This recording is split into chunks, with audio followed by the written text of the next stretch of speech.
kelompok kriminal bersenjata KKB di Papua hingga kini belum berhenti dari aksi-aksi kejamnya. KKB di Papua masih terus melancarkan tindakan brutal menyerang TNI Polri maupun menghabisi warga sipil lainnya.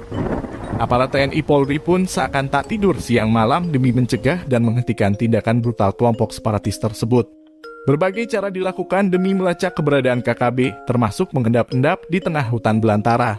Tak hanya itu, aparat TNI Polri juga menganalisa arah datangnya KKB kala menyerang apabila ditemukan ada hal yang mencurigakan. Bahkan TNI Polri tak sungkan menggunakan pesawat mata-mata atau dikenal dengan istilah drone untuk memastikan keberadaan kelompok penggerak kriminalitas di Papua itu. Dalam sebuah video yang beredar di media sosial, drone berwarna hijau pekat itu diterbangkan di sebuah tempat dekat sebuah desa di Papua. Begitu aparat TNI Polri mencurigai keberadaan sebuah tempat yang cukup terbuka di tengah hutan, maka drone tersebut pun diterbangkan. Terdapat pemukiman warga, kondisinya sepi ditinggalkan penduduk karena takut ada serangan KKB, sejumlah pohon di tempat itu dibabat habis. Diduga tempat tersebut akan digunakan KKB Papua untuk membangun markas pertahanannya.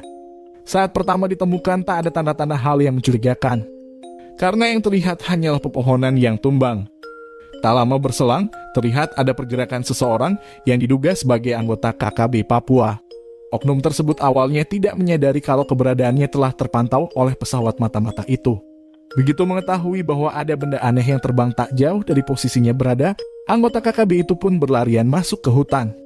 Belum diketahui pasti lokasi video itu diabadikan. Namun dari tangkapan kamera drone diketahui kalau lokasi itu berada di tengah hutan. Lokasi yang diduga sebagai markas KKB itu juga berada tak jauh dari sebuah perkampungan yang dikelilingi deretan bukit dan pegunungan.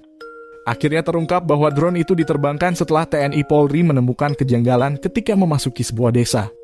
Di desa itu tak ditemukan satu warga pun, sementara rumah-rumah seakan tak berpenghuni. Sebagaimana lazimnya yang terjadi selama ini, jika ditemukan hal yang demikian, maka itu sebagai tanda akan ada serangan ke wilayah tersebut. Aparat TNI Polri pun kemudian mulai mengambil langkah taktis. Mereka memantau detail lokasi desa itu untuk memudahkan melihat pergerakan KKB. Malam harinya aparat TNI Polri pun mulai mengendap-endap terutama di lokasi yang diduga sebagai markas KKB. Namun sepanjang malam itu tak ditemukan ada tanda-tanda berhimpunnya KKB di lokasi yang dicurigai. Begitu hari hampir pagi, tiba-tiba terdengar suara berisik tak jauh dari posisi personil TNI Polri berada. Ternyata sumber suara itu berasal dari komplotan KKB Papua yang tak mengetahui keberadaan TNI Polri di tempat itu. Alhasil, hanya dalam 1-2 gerakan 2 anggota KKB Papua jatuh dan seorangnya lagi berusaha kabur.